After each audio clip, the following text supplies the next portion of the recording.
Ya, halo pemirsa, senang sekali saya Reva Fardani bisa hadir kembali menjumpai Anda, dan kali ini dalam program Tokoh Kita.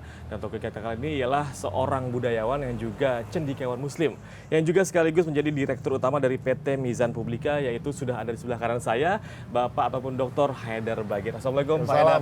Sehat Pak Haidar ya? Ya, sehat, alhamdulillah. Terima kasih. Ya.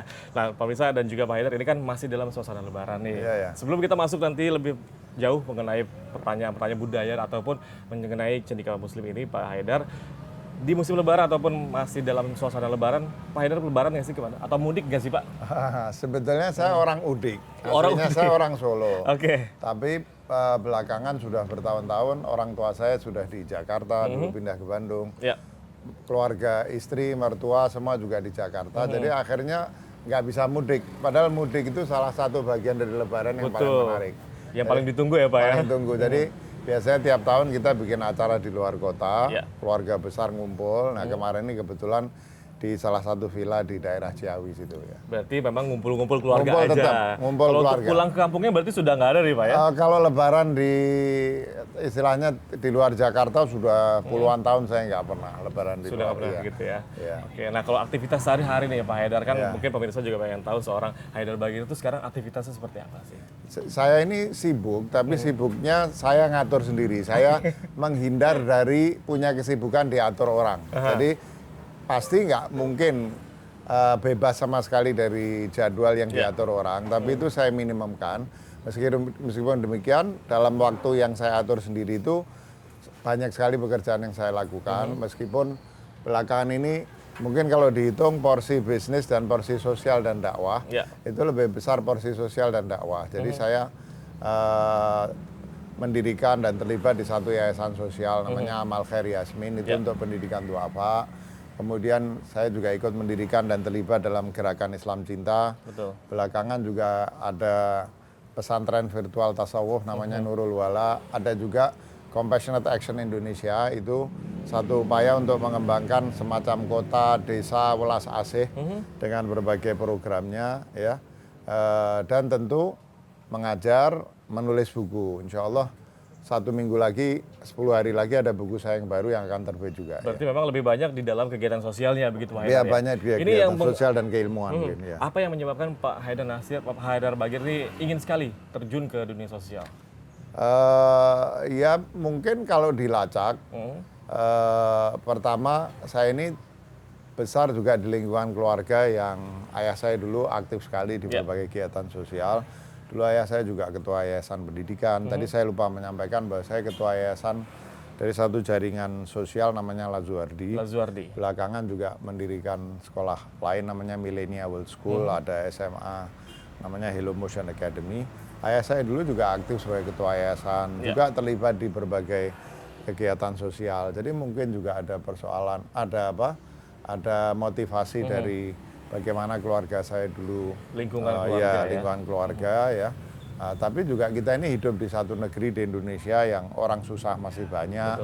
Ya, mana bisa kita senang sendiri, ya. Kalau kita mau senang sendiri, lihat orang susah juga kesenangan kita pasti. Nggak enak gitu ya Pak Haidar ya. Jadi itu soal dakwah juga. Ayah saya itu dulu juga dikenal sebagai ustadz. Sejak kecil saya sudah terekspos dengan berbagai diskusi tentang Islam. Nah, kemudian saya sekolah di bidang filsafat dan tasawuf juga ya. Nah, jadi berbagai hal itu yang mungkin membentuk saya. Kalau bisnis ya setiap orang perlu nafkah. Betul. Ayah saya dulu juga seorang pedagang batik waktu di Solo. Jadi ya memang ada banyak pengaruh yang akhirnya membentuk saya ke arah ini. Tapi kalau kita bicara passion saya lebih di dakwah, sosial, pendidikan.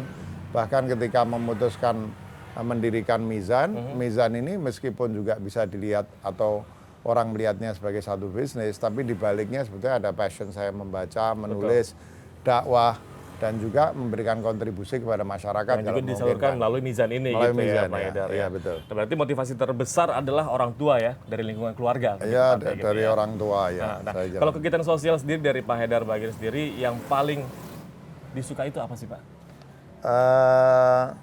Sebetulnya kegiatan keilmuan saya suka. Misalnya ya waktu saya ini mungkin banyak habis untuk membaca buku, berdiskusi, mengajar ya. Tapi juga saat-saat paling membahagiakan itu adalah ketika saya sibuk di dalam kegiatan sosial ya. Sekecil apapun kontribusinya memikirkan bagaimana membantu orang susah.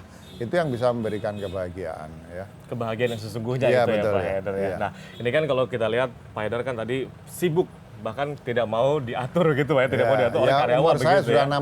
62 tahun sudah cukup diatur banyak Nah orang. gitu. Nah kalau gitu bagaimana cara membagi antara kegiatan sosial, mendakwah juga dan juga membagi dengan keluarga. Ini seperti apa sih Pak manage-nya? Ya keluarga itu nomor satu ya. Yang lain itu kalau ada pilihan antara kebutuhan keluarga dan kebutuhan yang lain, nomor satu pasti saya tempatkan kebutuhan keluarga nomor satu. Nah, kedua orang suka tanya, kalau saya punya banyak kegiatan seperti ini, bagaimana cara ngatur? Betul. Itulah yang namanya manajemen. Manajemen itu salah satu definisinya adalah mencapai tujuan dengan memanfaatkan tenaga dan pikiran orang lain. Tentu secara fair, ya bukan memeras, tapi secara fair. Nah itu yang saya lakukan di semua organisasi yang saya terlibat. Saya biasanya punya orang-orang atau anak buah yang mampu untuk memanage kegiatan itu, sehingga sifat saya ini hanya memberikan visi, mensupervisi, ya, memberikan nasihat. Sementara untuk operasi sehari-hari sudah ada pimpinan-pimpinan atau di Mizan ini CEO-CEO yang mampu memanage seluruh unit aktivitas itu dengan sebaik-baiknya. Jadi memang teamworknya sudah ada gitu Ya, Pak, memang ya, itu kuncinya. Kalau enggak ya kita susah. Sudah kitanya pusing, hasilnya juga nggak akan maksimum. Nah ini pemirsa dan juga Pak Haidar, di tangan saya sudah ada sebuah buku yang memang ini langsung ditulis berarti langsung oleh Pak Haidar ya. Betul. Ini dari Allah menuju Allah gitu ya. Nah, ini kalau awal mulanya kok pengen jadi gini, penulis seperti apa sih Pak? Nanti kira-kira 10 hari lagi akan terbit buku saya, revisi dari buku yang lama saya tulis, judulnya Mengenal Tasawuf. Jadi saya ini setelah umur saya 62 tahun, saya sudah sekolah di Amerika, research di Amerika, pernah mengajar di negara lain dan lain sebagainya. Nah, setelah umur saya segini, saya makin yakin melihat keadaan sosial politik yang karut-marut seperti sekarang, baik di dunia maupun di negeri kita. Dan di situ kontribusi umat Islam juga sangat besar, kontribusi positif maupun negatif.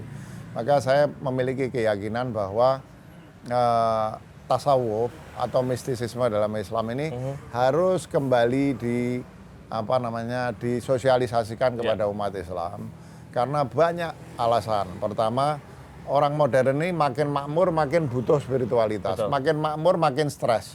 Nah, jadi makin makmur makin stres ya. Nah, jadi dibutuhkan tasawuf.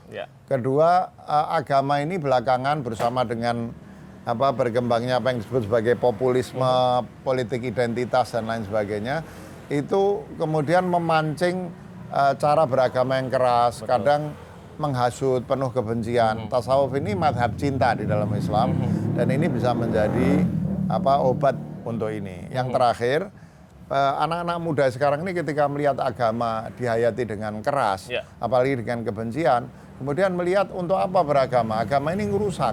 Sehingga banyak sekarang anak muda, termasuk di negara-negara muslim, yang lari dari agama karena melihat agama ini perannya justru negatif. Nah, tasawuf dengan madhab cintanya ini bisa mengembalikan agama sebagai sumber kedamaian, ketentraman, kebahagiaan, cinta kasih, yang kita berharap juga akan memulihkan kepercayaan generasi muda terhadap agama. 10 hari lagi ya, berarti salah satu motivasinya itu ya kurang lebih ya. Baik Pak Haidar, kita harus jeda sejenak, tetaplah bersama kami dalam program Tokoh Kita.